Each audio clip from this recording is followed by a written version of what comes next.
Hello guys, कैसे हैं आप सब लोग। मैं ठीक हूं और आशा करता हूं आप लोग सब लोग ठीक ठाक होंगे। और आप सबको नए वर्ष की बहुत बहुत बधाइयाँ। मैं ऐसा कहूं, काफ़ी दिनों से मैं काफ़ी बिज़ी था और वेरी सॉरी मैं कोई वीडियो नहीं डाल पाया। काफ़ी कंटेंट मेरे पास था, but I was really busy in my personal family matters and other issues. लेकिन आज मैंने सोचा कि आज एक वीडियो डालता हूँ और that is really very important for all of us. क्योंकि हम नॉर्मली ये सोचते हैं कि बोलेरो न्यू लें तो उसकी माइलेज कैसे होने वाली है, और mileage is very important for any car. तो ये वीडियो जो है डेडिकेटेड है एक लॉन्ग जर्नी में कितना माइलेज हमारा आया। और आपको याद है मैंने काफ़ी सारे वीडियोस आपसे शेयर किए थे, शॉर्ट वीडियोस, कि हम लेह लद्दाख की ट्रिप पे हैं। और उससे भी रिलेटेड मैंने एक वीडियो डाला था जिसमें मैंने आपको ये बताया था कि लेह लद्दाख की ट्रिप में अगर हम फैमिली के साथ जाते हैं तो कितना एक्सपेंसेस होने वाले हैं। उसका एक बहुत बढ़िया था, मैंने एक चार्ट भी बनाया था जिसमें हमने ये बताने की कोशिश की थी कि हमारे पूरे एक्सपेंसेस एकोमोडेशन पे, मील्स पे, ऐसे कई कैटेगरीज मैंने बनाई थी, ट्रैवल पे और फ्यूल पे कितनी होने वाली हैं और क्या उसका परसेंटेज रहता है, टिपिकल परसेंटेज क्या होता है। तो वो वीडियो आशा करता हूँ आपने पसंद किया और मुझे काफ़ी अच्छे रिस्पांस आए। काफ़ी लोगों के मैसेज भी मेरे पास आए कि माइलेज कैसा आया आपका उस ट्रिप के दौरान या उसके आगे। तो ये उसी के कंटिन्यूएशन में मैंने वीडियो सोचा आपसे शेयर करूँ। तो अगर आप मेरी स्क्रीन पे देखेंगे तो ये मैंने एक चार्ट बनाया जिस पे मैंने सारे डिटेल्स पॉपुलेट किए जब मैं उस जर्नी पे था। तो 29 सितंबर से लेके और 8 अक्टूबर को हमारी जर्नी फिनिश्ड हो गई थी। और इस बीच मुझे कई बार अपना टैंक जो है फुल कराना पड़ा। तो एक चीज़ गाइस याद कीजिए, याद रखिए कि जब भी आपको माइलेज निकालनी हो तो हमेशा आप अपना टैंक फुल करके ही रखिए। और वो रीडिंग्स और जो माइलेज या जो आपने जर्नी जो ट्रैवल करी है उसको आप नोट करते जाइए। और जो भी फ्यूल स्टेशन पे आप फ्यूल भराते हैं वहाँ से एक पर्चियाँ लेते जाइए, बिल्स लेते जाइए, उनको इकट्ठा करते रहिए। और फिर आप एक एवरेज ट्रिप में, पूरी एक लंबी ट्रिप में आपका क्या ओवरऑल एवरेज आया वो आप निकाल सकते हैं। तो हमेशा याद रखिए टैंक को आपको फुल टू फुल हमेशा रखना है ताकि उस पर कोई कैलकुलेशन के समय कोई इशू ना आए। और आपके जो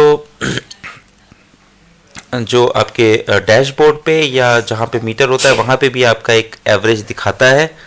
लेकिन उस एवरेज से मैंने इस वैल्यू को काफ़ी डिफ़र देखा, काफ़ी अलग देखा। थोड़ा सा उसमें करीब मैंने देखा करीब आपका करीब 1 किलोमीटर के आसपास जो है आपका अंतर आता है, 1 यूनिट के आसपास अंतर आता है उसमें।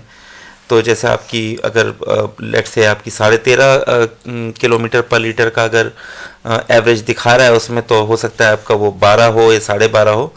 एनीवे, तो इसलिए उसको मैं बहुत ऑथेंटिकेटेड नहीं मानता। हालांकि आप उसको एक रेफरेंस पॉइंट के तरीके से यूज़ कर सकते हैं और एक करेक्शन फैक्टर भी आप डेवलप कर सकते हैं जब आप manually tank to tank full method से आप इसको कैलकुलेट करते हैं। तो चलिए आइए मैं आपको दिखाता हूँ। ये मैंने 29, 30, 2, 3, 4, 5 ये हमारी ट्रिप लगातार चलती रही और इस दौरान मैंने इतने अमाउंट का जो है डीजल भराया। ये भी देख लेते हैं कि कितना अमाउंट हमने डीजल पे खर्च किया। तो ये मैं जस्ट सम का फॉर्मूला लगा रहा हूँ। 21,000 रुपये का हमने गैस डीजल भराया है पूरी जर्नी के दौरान। हालांकि जर्नी हमारी जो है वो करीब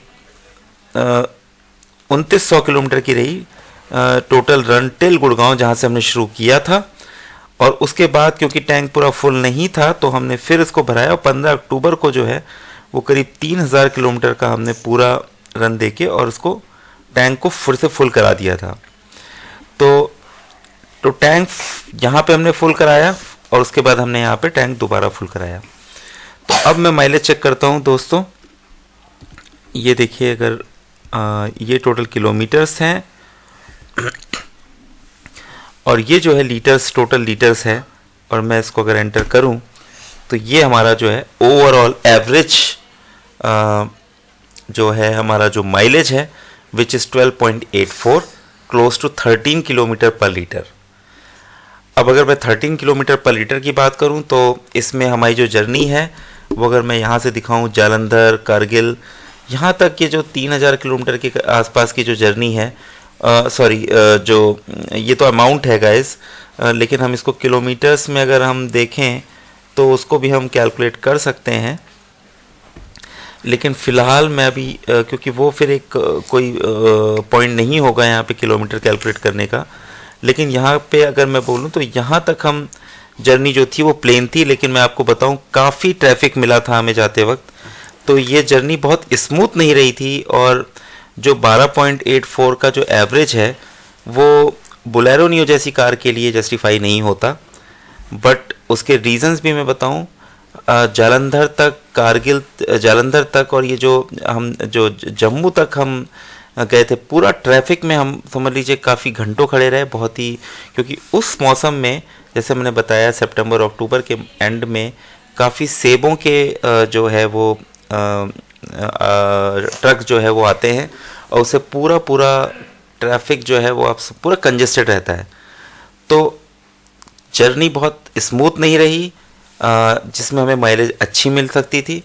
और उसके बाद देखिए अगर मैं कारगिल, लेह, सोनमर्ग और ये वाला जो जर्नी बताऊँ, सड़कें बहुत अच्छी थी, लेकिन उसके बावजूद भी काफ़ी चढ़ाई वाला और बहुत एक्सर्शन वाला जो ट्रिप था, जहाँ पे आपको माइलेज नॉर्मली अच्छा नहीं मिलता। लेकिन फिर भी अगर मैं ओवरऑल एवरेज की बात करूं तो ये 13 किलोमीटर का जो एवरेज है, I think it is not so bad.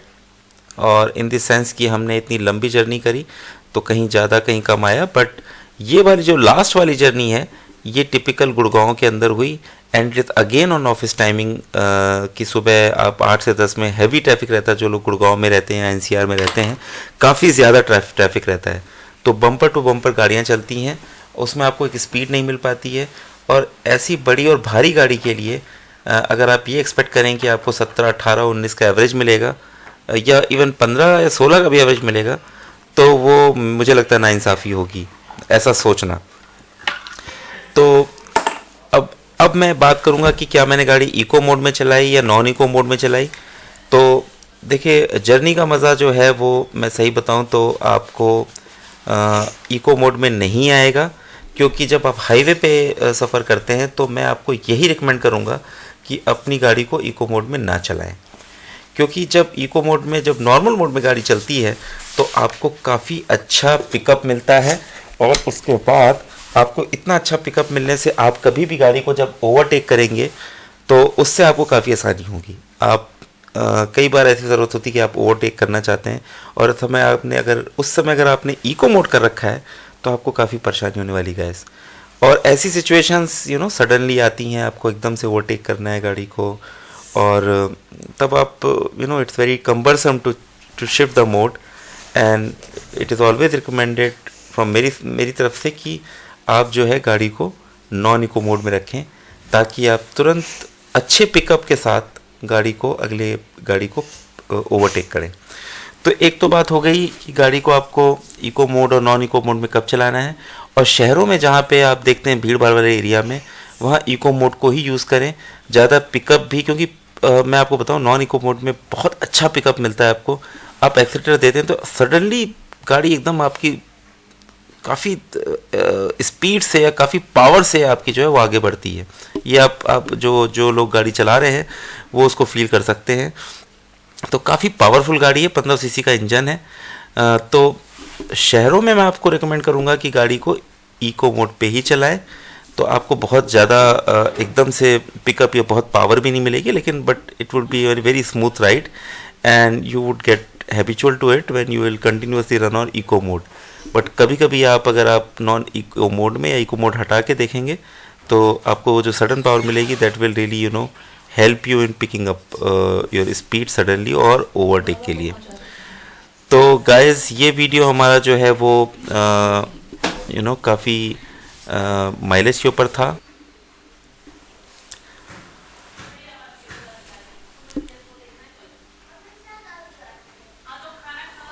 और गाइस कई वीडियो में मैंने देखा कि कई लोग क्लेम कर रहे हैं कि उनका एवरेज जो है वो करीब 17, 18, 19 और 20 के आसपास भी आ रहा है। तो आई डोंट नो कैसे आ रहा है। इंस्ट्रूमेंट क्लस्टर में नॉर्मली जो आपका जो भी एवरेज वो दिखाता है रियल टाइम, या तो वो एक सॉफ्टवेयर की मदद से होता है। एक प्रोग्राम है जहाँ पे आपकी स्पीड, इको मोड प्लस आपका जो आरपीएम है, आप क्लच कितना दबाते हैं, उससे एक सेट करके आपको basically it is RPM driven, RPM और स्पीड का एक प्रोग्रामिंग करके उसको प्रिसाइजली एक स्पीड से उसको रिलेट करके और एक प्रोग्राम के थ्रू आपको एक रियल टाइम एवरेज दिखता है। It is not actual mileage. तो जस्ट आपको बेसिकली मैंने देखा कई लोग जो है एक्सपीरियंस से आरपीएम को देख के एक स्मूथ ड्राइविंग करते हैं और आरपीएम से वो एक अपने माइलेज को कंट्रोल करते हैं।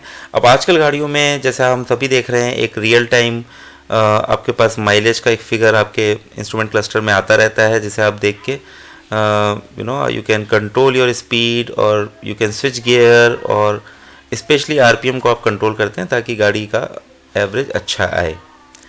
लेकिन वो ठीक नहीं होता और मेरा एक्सपीरियंस ये है कि वो कई बार गलत दिखाता है क्योंकि इट्स मेयरली अ प्रोग्राम। तो I would recommend to you check your mileage और मैनुअल टेक्निक। और मैनुअल टेक्निक मैंने जैसा बताया, आप एक काम करें, आप सबसे पहले अपना टैंक को फुल करवा दें।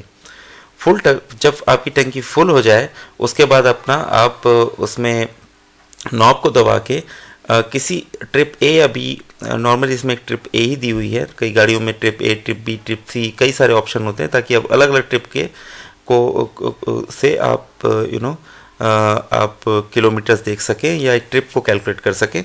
तो यहाँ पे एक ट्रिप ए है जिसमें आप उसको सेट कर दें 0 पे जब आपका टैंक फुल स्टेज में हो जाए। उसके बाद जब आपकी टंकी दोबारा खाली होने लगे, कोशिश करें कि उस टंकी को पूरा खाली कर लें गाड़ी चला के, और उसके बाद दोबारा जब आप फ्यूल स्टेशन पे जाएं भराने के लिए तो उसको फिर से अगेन आप उसको फुल कर लें टंकी को। और उस समय जब टंकी दोबारा फुल हो जाए, और फुल करने के लिए भी नॉर्मली 2 तरीके हैं, या तो ऑटो कट, जब आप वो फ्यूल स्टेशन पे नॉर्मली जब भरते हैं तो एक ऑटो कट मोड होता है जिसमें उनका जिससे वो भरते हैं वो ऑटो कट हो जाता है, या फिर आप मैनुअली आंखों से देख के एकदम जहाँ पे आप उस नॉब को बंद करते हैं, फ्यूल की जो निप्पल होता है वहाँ पे उसको बंद करते हैं, वहाँ तक आप उसे फुल कर लें। तो कोई भी मेथड कोई भी लेवल का फुल जो है वो चलेगा, लेकिन every time it should be the same. तो नॉर्मली मैं ऑटो कट पे नहीं जाता क्योंकि आई डोंट नो कि अलग अलग की सेटिंग अलग अलग हो, तो मैं उस टंकी को पूरा फुल कराता हूँ निप्पल के ऊपर वाले एंड तक, और उसमें करीब करीब मैंने देखा 50 से ऊपर 52-54 लीटर तक उसमें आ जाता है, 50 लीटर से ज़्यादा आ जाता है। तो जितने भी लीटर है उससे फ़र्क नहीं पड़ता। और जब आप टंकी को फुल कर लें, आप दोबारा उसमें टोटल किलोमीटर्स देख लें, और बस वो किलोमीटर्स से आप जितना लीटर आपने भराया है टंकी को फुल करने में, उससे डिवाइड करके आप एक्चुअल माइलेज निकाल सकते हैं। और यही सही मेथड है। और इसके बाद अगर आपको वो कम या ज़्यादा लगता है तो कई बार फ्यूल स्टेशन में भी मैंने देखा, बहुत मुश्किल है ये कि एकदम एक्यूरेट भराना, तो जहाँ आपको विश्वास हो, जहाँ पे फ्यूल स्टेशन पे आपको भरोसा हो कि हाँ यहाँ पे कोई गड़बड़ी नहीं है। क्योंकि एक आध बार मैंने ऑब्ज़र्व किया कि टंकी पूरी फुल हुई और वो टंकी फुल होने के बाद वो 50 से भी ऊपर भरने लगी, तो आई वो सरप्राइज़ कि 50 लीटर की तो टंकी है तो ये ऊपर कैसे जा रहा है। तो उसने एक्सप्लेन किया कि जो टंकी की कैपेसिटी होती है उसके बाद भी एक बफर लेवल होता है और वो निप्पल तक ऊपर जाता है, तो उसमें 1-2 लीटर आपके एक्स्ट्रा जा सकते हैं अगर आप पूरा फुल कराते हैं, विच वॉज क्वाइट कन्विंसिंग। तो इसलिए फिर भी I prefer to go to some reputed one, या आप जिस पे भरोसा रखते हैं। तो गाइज आज का वीडियो जो था, थैंक्स फॉर वॉचिंग, क्योंकि ये मुझे लगता है आपके लिए काफ़ी यूज़फुल होने वाला है ऑन डिसाइडिंग कि आप बोलेरो नियो जैसी गाड़ी, भारी गाड़ी लेना चाहते हैं। बट गाड़ी के कंफर्ट के बारे में मैंने और वीडियो बना रखे हैं, आप उनको देखें ताकि ये डिसीज़न लेने में आपको आसान हो। और इस तरह की गाड़ियाँ जो 7 सीटर की जो सेगमेंट है, उसके बारे में मैंने और भी वीडियो बनाए हैं कि मैंने ये गाड़ी क्यों ली, तो वो भी आप मेरे चैनल पे जाके देख सकते हैं।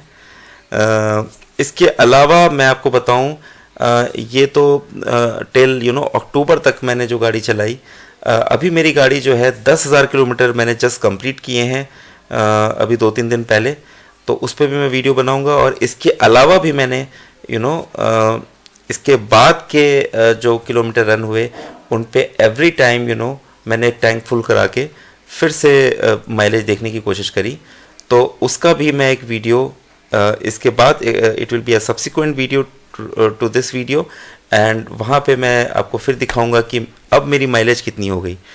और 10,000 किलोमीटर पे मैं एक बहुत video, definitely I am going to make a video कि माइलेज कि इसमें मेरा एक्सपीरियंस महिंद्रा के साथ कैसा रहा, जहाँ पे मैं सर्विस कराऊंगा, जहाँ पे मैं 10,000 किलोमीटर पूरे होने पे सर्विस कराऊंगा, वहाँ मेरा क्या क्या चेंज हुआ, कितने पैसे लगे। तो इस पे एक बहुत यूज़फुल वीडियो आप लोग के लिए आने वाला है। तो till then, thank you so much for subscribing my channel and commenting on my videos, क्योंकि ये it is really encouraging for me. And जिस तरह से आपका प्यार मिला और करीब 2,000 सब्सक्राइबर मेरे हो गए इतने कम टाइम में, उसके लिए मुझे लगता है you people are really you have done a commendable job watching my video, commenting on, really encouraging me. Thank you so much, और फिर मिलते हैं जल्दी एक नए वीडियो के साथ।